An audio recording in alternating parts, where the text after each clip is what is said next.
Have you ever sat in the dentist's chair and, paused to consider the incredible amount of hidden work that goes into making your visit remarkably safe? It's immense, isn't it?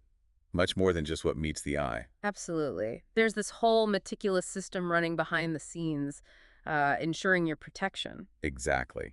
And today, we're really going to dive deep into the blueprint for that safety here in Australia. We are. We're talking about the Australian Dental Association, the ADA Guidelines for Infection Prevention and Control. That's right. And this isn't some dusty old rule book. No, not at all. We're looking at the fourth edition from Yes. 2021. It's built on, what, over 30 years of expert work? Over 30 years, yeah. And it's constantly evolving, updated with the latest evidence, even incorporating lessons learned from, well, from the COVID-19 pandemic. Which makes it absolutely fundamental, doesn't it? It really does. These guidelines, they're a mandatory resource for every single dental practitioner in Australia. It's serious stuff. Legal duties, ethical duties of care. All designed to protect the public and stop the spread of infectious agents. Precisely. Rigorously prevent it. So our mission today for this deep dive is to kind of peel back the curtain on these essential but often unseen practices. We want to explore how these guidelines work to reduce infectious agents, block transmission. And basically make the whole dental environment as free as possible from harmful microorganisms. We'll try to translate what can seem like complex info into, clear, vital knowledge for you. Okay, let's get started. Where do we begin? Well, first, let's just grasp the core purpose of infection control in dentistry. It's fundamentally about stopping disease-producing agents, bacteria, viruses, fungi from moving around. Moving between who, though? Between patients, definitely, but also between the dental staff and patients, and importantly, back from patients to staff, too. It's a multi-directional shield. Right. And you might think, maybe these super strict measures are just for patients who, have a known infection. That's a common assumption. Yeah. But here's a really key principle, maybe the first surprising thing for many people. The absolute bedrock is something called standard precautions. Standard precautions, okay. These are the routine processes. Yeah. They're applied to every patient every single time. It doesn't matter what their known infection status is. So it's universal, a baseline protection for everyone. Exactly, universal protection. And a massive part of that baseline is hand hygiene. Ah, hand washing. Seems simple. Well, yes and no. There's a very specific protocol called the 5 moments for hand hygiene. It's not just a quick rinse. 5 moments. Tell me more. Okay, so before touching a patient, before starting any procedure, after a procedure, or any risk of exposure to body fluids, Makes sense? after touching the patient and after touching anything in the patient's surroundings, and crucially, also before putting on gloves and immediately after taking them off. Wow, okay. That's quite specific. So within that, when do they use the alcohol hand rub, the ABHR, versus like a proper soap and water wash? Good question. The guidelines are clear. ABHR is generally the go-to when hands are visibly clean. It's quick, maybe 15-20 seconds, and often less irritating on the skin if you're doing it constantly. Okay. But sometimes soap and water is a must. Absolutely non-negotiable in certain cases. Start and end of the day or session, definitely, after using the toilet. Naturally. And importantly, whenever hands are visibly dirty or you can see blood or, other bodily fluids, also some specific viruses like norovirus or Hep A aren't reliably killed by alcohol rubs. So for those, it has to be soap and water. Got it. Now, you mentioned something earlier, or it's in the guidelines. Bare below the elbows. That sounds interesting. Ah, yes, bare below the elbows. It sounds simple, but the infection control thinking behind it is pretty profound. What does it actually mean in practice? It means clinical staff have to remove all hand, wrist, or nail jewelry. Rings, bracelets, watches, even those fitness trackers like Fitbits, all off before gloving up. Why is that so strict? Well, a few reasons. Jewelry can make it harder to wash hands properly. It can actually tear or compromise the fit of gloves. And, maybe surprisingly, it can encourage bugs, microorganisms to grow on the skin underneath. Oh, okay, nails. Same principle. Nail polish, artificial nails, nail extenders, they're all out. They basically create little hiding spots for microorganisms, especially around the nail beds. Makes effective hand cleaning really, really difficult. Plus, long nails can just puncture gloves. Keeping them short is key. Right. Makes sense. So hand hygiene is the foundation. What's the next layer? PPE. personal protective equipment. Exactly, PPE. Yeah. And gloves are probably the most obvious one. They're mandatory for all clinical procedures, and anytime there's a risk of touching blood, saliva, that kind of thing. But you still need hand hygiene even with gloves. Absolutely. Critical point. Hmm. Gloves are not a substitute for hand hygiene. They can have tiny manufacturing defects or get damaged during use, so hands can still get contaminated. Hand hygiene before and after gloving is essential, still essential. And the type of glove matters too, I assume. It does. Materials vary latex, nitrile. Nitrile, for example, tends to be a bit more resistant to common chemicals and less likely to tear than latex. Any specific rules on sterile versus non-sterile? Yep. Standard non-sterile examination gloves are fine for most routine dental work. But for surgical procedures, things that need a totally sterile field like implants, then you need sterile gloves that meet the proper Australian standards. Okay. What about masks? They seem pretty standard now. Masks are crucial. They protect the mucous membranes, nose, mouth, plus the face and neck from any splashes or aerosols generated during procedures. And do they last for a whole long appointment? Ah, see, that's another interesting detail. You might think so, but the guidelines point out that a mask's filtration ability can actually drop quite a bit, maybe after only 20 minutes or so, just from moisture buildup from breathing. 20 minutes. Really? Yeah. So for longer procedures, or if a mask gets physically wet, it needs changing. It's not a set and forget item. And the fit is important too, I read. Hugely important. A tightly fitted mask is paramount. The guidelines actually say a poorly fitted P2 respirator that's like an N95 might only block about 2/3 of virus particles. Which is worse than a surgical mask. Potentially worse than a standard surgical mask that's properly sealed tightly to the face, which can block around 95%. So fit testing for respirators is really vital, and routine masks need to meet specific standards for splash protection too. Gotcha. Eye protection. Seems obvious, but maybe overlooked sometime. Definitely shouldn't be overlooked. It's vital for both staff and patients. Protects against flying bits of debris, splashes. And my regular glasses don't count. Generally, no. Not unless they're set in specific safety frames designed to give full protection, side shields and all, meeting the right standards. Okay. Last bit of PPE clothing and shoes. Right. Protective clothing follows a sort of layering approach. The idea is to stop street clothes underneath from getting contaminated and then carrying germs outside the clinic. And footwear. Has to be enclosed, non-slip, and easy to clean. Protects against dropped sharps or spills. Basic but important. Okay, so we've covered the hand hygiene, the PPE layers. Let's zoom out a bit to the actual environment, the dental space itself. Yes, because safety isn't just about what the practitioner wears. It's baked into the design and maintenance of the whole practice. How so? Well, a key concept is the strict division within the practice, like the treatment room, the reprocessing area, into clean and contaminated zones. Clean and contaminated, okay? And the rule is rigid. Staff can move from a clean zone into a contaminated one after putting on gloves, for example. Right.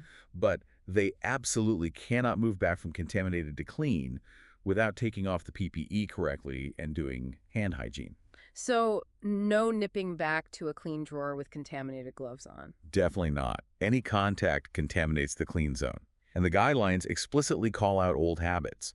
They say it is no longer acceptable to use overgloves or to open drawers by elbow touch and then retrieve items with transfer tweezers. Why not tweezers? Seems careful. The risk of accidentally contaminating the clean supplies inside the drawer is just too high with those methods. It's about minimizing risk at every single touch point. Okay. And speaking of touch points, what about just general cleaning of the room? More than just tidying up, I guess. Oh, much more. The guidelines detail specific methods, distinguishing between using just detergent versus products that combine detergent and disinfectant. They even specify different approaches for hard surfaces versus soft things like the chair upholstery. Any surprising cleaning details? Well, here's one. Brooms must not be used in clinical areas. No rooms, why not? Because they just disperse dust and bacteria into the air. Not what you want in a clinical setting. Huh. Okay. What about tricky things like keyboards? They must get touched a lot. They do. Ideally, keyboards in the operatory should be away from splash zones and only used with clean, ungloved hands. Or they need to be the special kind designed for easy cleaning, waterproof ones you can wipe down properly between patients. Standard keyboards are a real cleaning challenge. Right. And moving from surfaces to something maybe less visible. Water lines. Ah, yes. Water lines. This is a really critical, though often hidden area of dental safety. Those thin tubes carrying water to the dental instruments. What's the issue there? They are unfortunately quite prone to developing biofilms. It's like a hidden slime layer inside the tubes. Biofilms. Sounds unpleasant. It can be. These biofilms can harbor bacteria, including potential pathogens like Pseudomonas aeruginosa or even Legionella species, things you really don't want aerosolized or ingested. Yikes. So how do practices deal with that hidden threat? There are strict protocols. Water lines have to be flushed thoroughly, minimum 2 minutes at the start of every day, and at least 30 seconds between each patient with the handpieces attached. Just flushing. Flushing is crucial, but not enough on its own. The water lines also need regular treatment with a suitable chemical disinfectant designed for waterline use. And is there a target for water quality? Yes, there is. Mm. For water used in non-surgical procedures, the aim is to have less than 200 colony-forming units CFUs of bacteria per milliliter. That's an internationally recognized safety limit for medical water. And practices need to test their water regularly to verify they're meeting that standard. Okay, 200 CFU/ml. Good to know. One more environmental thing, single-use items. Why are some things strictly single-use? The guidelines are very clear on this. Many items, think local anesthetic needles, scalpel blades, those disposable suction tips, matrix bands used for fillings, even some tiny endodontic files for root canals, are designated single-use. And they absolutely cannot be cleaned and reused. Absolutely not. The reason is simple. There's currently no validated, reliable cleaning method that can guarantee removal of all microscopic organic debris from these complex or fine items. Reuse would carry an unacceptable risk of cross-infection. No shortcuts there. Right. That makes sense. Okay, let's shift gears now. We've covered the environment, the PPE. Let's talk about the instruments themselves after they've been used, the whole reprocessing cycle. Yes, what you call the meticulous art of instrument reprocessing. And it truly is meticulous. Where does that process start? It starts with a fundamental concept called the Spalding classification. It's a system for categorizing instruments based purely on the risk of infection associated with their use. Risk-based categories. Okay. And that category dictates exactly how the instrument must be reprocessed to ensure it's safe for the next patient. So what are the categories?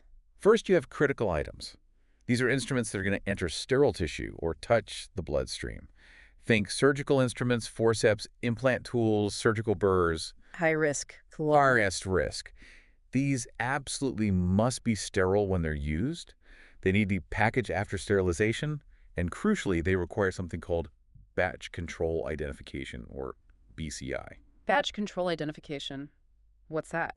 It's a tracking system. It links that specific critical instrument used on a patient directly back to the specific sterilization cycle it went through, proving it was correctly processed. We'll come back to that. Okay. So critical items need sterilizing and tracking. What's next? Next are semi-critical items. Mm. These touch mucous membranes like the inside of the mouth or non-intact skin. Things like mouth mirrors, reusable impression trays, dental probes. Still a risk, but maybe slightly less than penetrating tissue. Exactly. The ideal is still to sterilize these items whenever possible. If sterilization isn't feasible for some reason, they must, at minimum, undergo either thermal disinfection using heat or high-level chemical disinfection. And after processing, they need careful storage to prevent getting contaminated again before use, often bagged, kept in closed drawers. Right. And the third category? Non-critical items. These only contact intact skin. Think protective eyewear patients might wear, the chain for the bib, maybe parts of the x-ray machine head. Lower risk again? Much lower. For these, thorough cleaning with detergent and water is generally enough. Sometimes thermal disinfection might be used too, but sterilization isn't typically required. So you see, the level of risk directly dictates the required reprocessing method. That makes a lot of sense. So once an instrument is used, where does it go? Describe the workflow. It follows a very strict path. There's a dedicated reprocessing area, ideally a separate room, which is clearly divided into zones, receiving dirty instruments, cleaning and decontamination, then preparation and packaging, then the sterilization zone, and finally a clean storage area. And the instruments move through these zones. In one direction only. Always from dirty to clean. This one-way flow is absolutely critical to prevent any possibility of clean instruments getting recontaminated by dirty ones. Okay. And you mentioned cleaning. Yeah. How important is that step? It is the most critical prerequisite, absolutely paramount. Instruments must be visibly clean before they go into the sterilizer. Why is that so vital?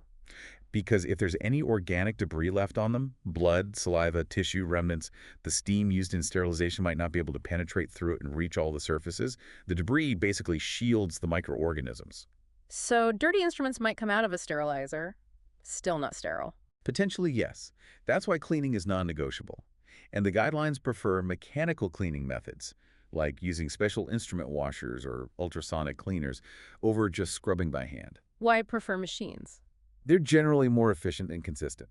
Plus, crucially, they significantly reduce the risk of staff getting accidental sharps injuries while handling contaminated instruments. Makes sense. And I saw a note, no regular dishwashers allowed. That's right, explicitly stated. The use of domestic dishwashers to process dental instruments is not permitted. They just don't meet the required standards for cleaning efficacy and validation for medical devices. Good to know. Okay, so after meticulous cleaning comes sterilization. What's the main method? The gold standard is steam sterilization, using an autoclave. It's the most reliable, efficient, and non-toxic way to kill all forms of microbial life, including tough bacterial spores. And it achieves a very high level of certainty. Extremely high. It achieves what's called a sterility assurance level, or SL, of less than 1 in 1 million. 1 in a million chance of a bug surviving. Exactly. Less than 1 in a million probability. To get that, the steam has to reach every surface. For simple solid instruments, it's straightforward. But for complex things like dental handpieces with their internal tubes and hollow parts, Yeah, how does steam get inside those? you need a specific type of sterilizer cycle, often called a B cycle or pre-vacuum cycle. It uses a vacuum pump to actively suck all the air out of the chamber and out of those hollow instruments before injecting the high-pressure steam. This ensures the steam penetrates everywhere. Okay, B cycle for complex items. Makes sense. So the instruments are sterilized. How do they know for sure it worked? Verification, right? Absolutely. Trust, but verify. It's multi-layered. First, the sterilizer itself automatically monitors and records the critical parameters for each cycle: time, temperature, and pressure. The machine checks itself. Yes, but that's not enough. You also use chemical indicators. There's usually a basic Class 1 indicator on the outside of every wrapped pack. It just changes color to show it's been exposed to heat or steam. Like a little tag. Sort of, yeah. But then inside the package, or inside a representative test pack, you place a more sophisticated indicator Class 4, 5, or 6. These react only when specific combinations of time, temperature, and steam presence have been met within the pack itself. So that confirms conditions were right inside the wrapping. Exactly. It gives a higher level of assurance. And an interesting point about these chemical indicators. Yes. Once they're checked after the cycle finishes, they're actually meant to be discarded. The guidelines say their color change chemistry isn't designed to be stable long-term, not for archival records. Huh. So they're just a check at the time, not proof kept forever. Right. The proof comes from the cycle data and other checks.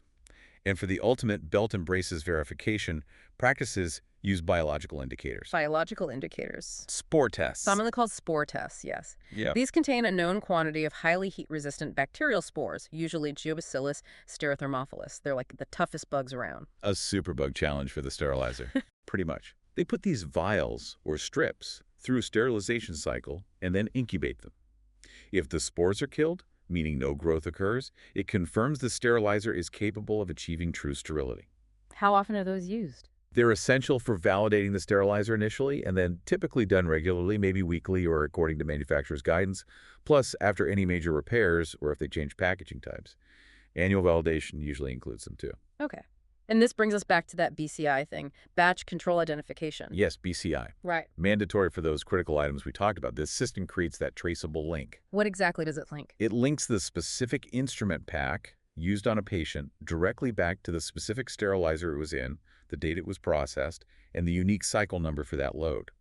All that cycle performance data must be verifiable. And this information is recorded where? It needs to be recorded, often in the patient's clinical notes, especially for implantable devices.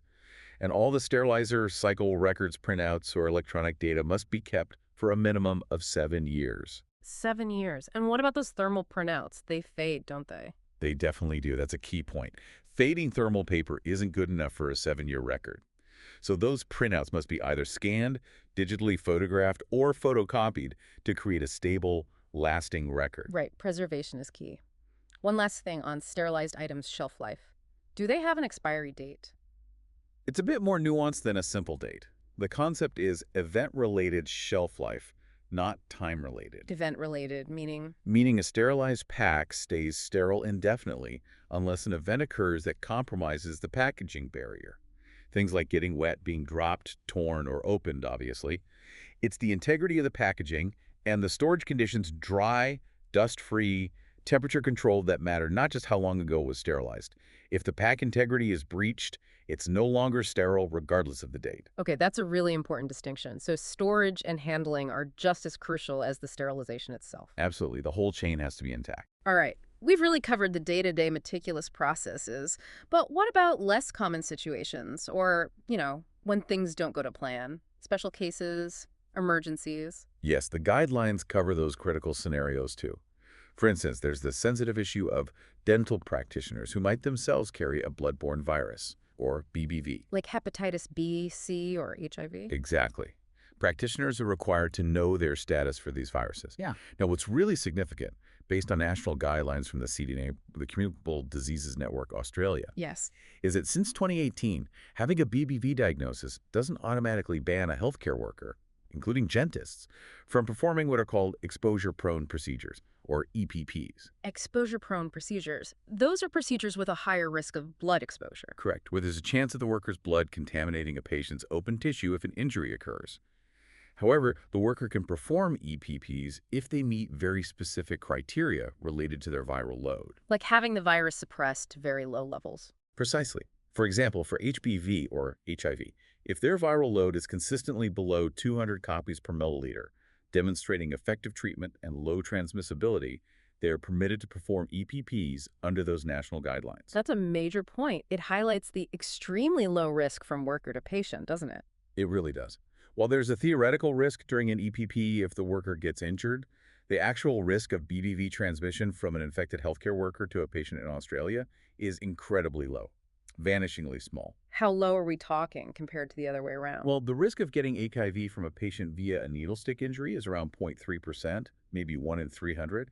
Hepatitis C is maybe up to 7% in some studies. Hepatitis B higher still if unvaccinated.